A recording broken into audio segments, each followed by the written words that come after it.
Good morning and welcome to the channel guys. आज का video बनाने का रीज़न ये है कि मैंने कुछ महीने पहले मैंने आर्मी बुलेट के ऊपर एक वीडियो बनाया था, जहाँ पे मुझे कुछ लोगों ने कमेंट किया था यूट्यूब के कमेंट सेक्शन में और इंस्टाग्राम में भी मैसेज किया था कि वो आर्मी बुलेट खरीदने में इंटरेस्टेड है। सो आई डिसाइडेड कि अगर इतने लोग आर्मी कोटा से बुलेट लेना चाहते हैं तो क्यों ना मैं आज आर्मी बुलेट का माइलेज चेक कर लूँ। यूजुअली हम इंडियन कंज्यूमर जब भी बाइक लेने के लिए जाते हैं तो हमारा पहला क्वेश्चन होता है कि बाइक माइलेज कितना देती है, और यूट्यूब में इतना इन्फॉर्मेशन अवेलेबल नहीं है कि एक आर्मी बुलेट का माइलेज होता कितना है।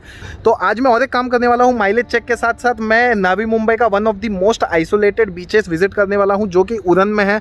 तो ये राइड करते करते मैं इसका माइलेज भी चेक कर लूँगा। So without any further delay आज का वीडियो स्टार्ट करते हैं। Yeah.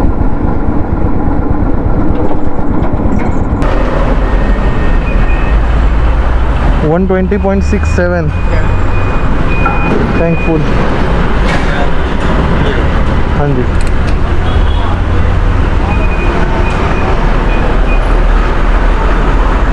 तो ऊपर हल्का हल्का डालो।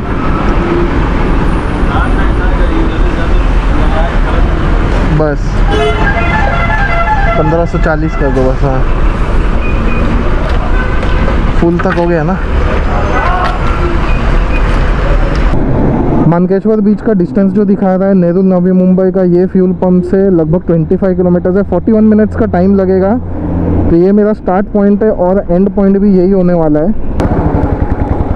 Let's go.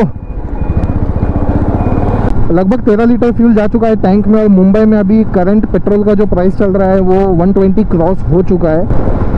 वेल, अभी टाइम हो रहा है 8:20। आज का माइलेज चेक में मैं गाड़ी का जो आइडियल स्पीड है वो 40 to 60 में रखने वाला हूँ। अगर टॉप गियर में भी मैं चला रहा हूँ तो 60 का स्पीड ही रखने वाला हूँ, क्योंकि ये गाड़ी बेसिकली भगाने के लिए है नहीं। वैसे आप भगा सकते हो, इसका टॉप स्पीड जो है ये लगभग 100 किलोमीटर तक आराम से जाता है, लेकिन ये गाड़ी उसके लिए बना नहीं है, ये उस चीज़ के लिए है नहीं। यूजुअली मैं ये बाइक को है ना सिर्फ 40 to 60 के स्पीड पर ही क्रूज करता हूँ जब भी मैं वनडे राइड पर जाता हूँ। ऐसे तो मैं लॉन्ग राइड पर जाता नहीं हूँ, क्योंकि ये गाड़ी का मैकेनिक और पार्ट मिलना इतना इजीली अवेलेबल नहीं होता है। ये गाड़ी है ना जल्दी कोई हाथ भी नहीं लगाता। इनफैक्ट जहाँ पे मैं रहता हूँ नेहरू नवी मुंबई में, वहाँ पे मैं सिर्फ एक मैकेनिक को जानता हूँ जो कि ये गाड़ी को अच्छे से समझता है और इसका काम करता है। तो इसके लिए लॉन्ग राइड में ऐसे बाइक्स को लेके जाने का एक रिस्क ज़रूर होता है कि इनकेस अगर कोई ब्रेकडाउन हुआ तो मैकेनिक का बहुत प्रॉब्लम हो सकता है। इनफैक्ट मेरे साथ ये हो चुका है। मैं लास्ट ईयर ये बाइक लेके लोनावाला राइड पे गया था, और जब मैं रिटर्न आ रहा था तो यहाँ से ना कुछ इलेक्ट्रिकल कनेक्शन का कुछ प्रॉब्लम हो गया था। तो यहाँ से ना वायरिंग जल चुका था, यहाँ से ना पूरा धुआं आ रहा था।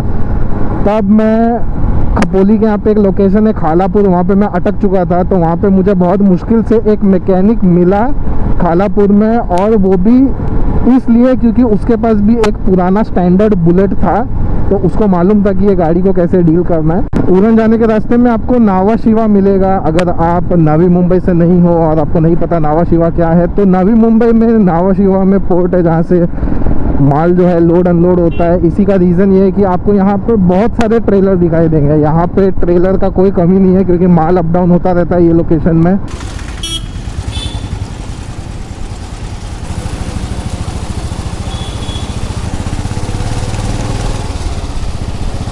बीच से पहले जो मेन मार्केट लगेगा, आपको इसी लोकेशन में कुछ नाश्ते खाने पीने का ऑप्शंस मिल जाएगा। उसके आगे आपको कोई ऑप्शन मिलेगा नहीं।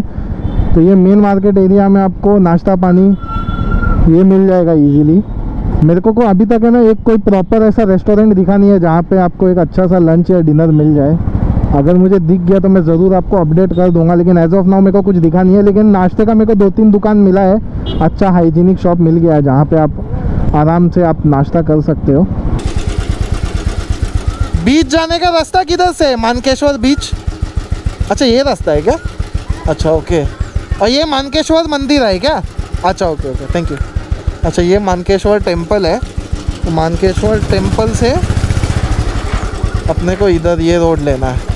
आप याद रखना, ये छोटा सा रूट है। चलिए, थैंक यू।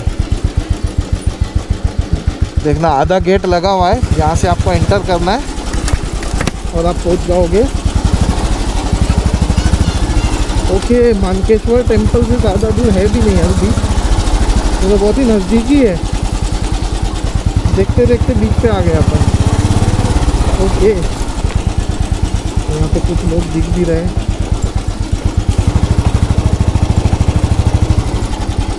आई होप ये कंक्रीट का रोड एंड ना हो। देख, कंक्रीट का रोड इधर ही एंड हो जाता है। जैसे आप मानकेश्वर टेम्पल पहुंच जाओगे समझ जाना आप लोकेशन में पहुंच चुके हो। हार्डली 100 मीटर का डिस्टेंस है। मानकेश्वर टेम्पल से पहले आपको लेफ़्ट लेना है। बहुत ही ब्यूटीफुल साइलेंट लोकेशन है। मैंने एक्सपेक्ट नहीं किया था कि इतना शांत लोकेशन है। यहाँ से ना अपने को उधन बीच भी दिखाई देगा, पिरवाड़ी बीच जो मैं पहले जा चुका हूँ मैं। ये आपको ये दिख रहा है फ्लेम, ये जो आपको फ्लेम दिख रहा है ये लोकेशन पे पिरवाड़ी बीच है। तो लास्ट टाइम मैं जब भी पिरवाड़ी बीच गया था मैं ये फ्लेयर लाइन के बारे में मैंने बात भी किया था। ये जो पीछे साइड देखोगे यहाँ से आपको ना बॉम्बे हाई का बहुत ही क्लियर व्यू आएगा। बहुत ही शांत है। ज़्यादा टूरिस्ट आई थिंक यहाँ पे आते नहीं है क्योंकि ज़्यादा लोगों को पता नहीं है एक्चुअली ये लोकेशन तो बहुत अच्छा है। आई थिंक मॉर्निंग राइड, अभी मैं अर्ली मॉर्निंग आया हूँ इसके लिए वाइब्स बहुत अच्छा लग रहा है। मॉर्निंग और इवनिंग के लिए आई थिंक बेस्ट लोकेशन है आने के लिए, क्योंकि गर्मी का मौसम है और यूजुअली ना मैं ज़्यादा गर्मी का टाइम पे ना मैं राइड एंजॉय नहीं करता हूँ बेसिकली। बट ये वन ऑफ द लोकेशन है जहाँ पे आप गर्मी में आ सकते हो। यहाँ का वेदर है ना एकदम कूल है। 9:30 बज रहा है और आई वॉज एक्सपेक्टिंग कि 9:30 बजे तक मेरे को अच्छा खासा गर्मी लगेगा, लेकिन यहाँ पे ना क्योंकि आई थिंक ड्रिजल हो रहा था, क्लाउडी था, इसकी वजह से ना यहाँ का वेदर आज बहुत ही प्लीजेंट है। तो आप समर राइड में भी इस लोकेशन पे आ सकते हो आप।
Time to leave now. और अभी नेरुल के उसी पेट्रोल पंप में जाके मैं माइलेज चेक करूंगा। आज का टोटल राइड का किलोमीटर होने वाला है ये लगभग 50 किलोमीटर के ऊपर होने वाला है। लगभग 50 से 55-60 किलोमीटर होने वाला है। तो मैं टंकी फुल करके निकला था, तो अभी जाके मैं फिर चेक करने वाला हूँ कि कितना पेट्रोल लेगा टंकी में। अभी मैं घर की तरफ लौट रहा हूँ। लगभग मुझे 30 से 35 मिनट लगेंगे। तो मैं आपको मिलता हूँ डायरेक्ट फ्यूल पंप में और देखते हैं हम कि कितना फ्यूल आखिर इसमें जाएगा, और मैं टोटल किलोमीटर्स भी बता दूंगा कितना रनिंग हुआ है। तो मिलता हूँ आपको मैं फ्यूल पंप में। फाइनली आ गया मैं पेट्रोल पंप, और पेट्रोल पंप में अच्छा खासा भीड़ दिख रहा है। अभी रिजल्ट टाइम है, अभी देखते हैं पेट्रोल डाल के कि कितना पेट्रोल लेगा ये। हल्का से डालो, टंकी फुल ही है, मेरे को फुल करना है। फुल करने का है? फुल है ऑलरेडी, 1 लीटर जाएगा। चालू करो। 0, हाँ जी। यहाँ देखिए,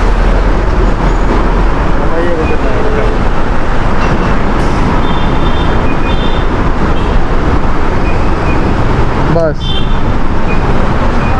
कितना गया? 206 रुपये। कितना लीटर गया? 1 लीटर 65 पानी। अच्छा ठीक है।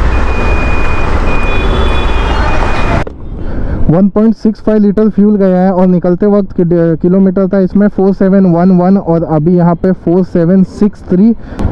तो अभी एक शांति भरे लोकेशन में चलते हैं और वहाँ पे मैं आपको माइलेज कैलकुलेट करके बताऊंगा कि कितना माइलेज हुआ है।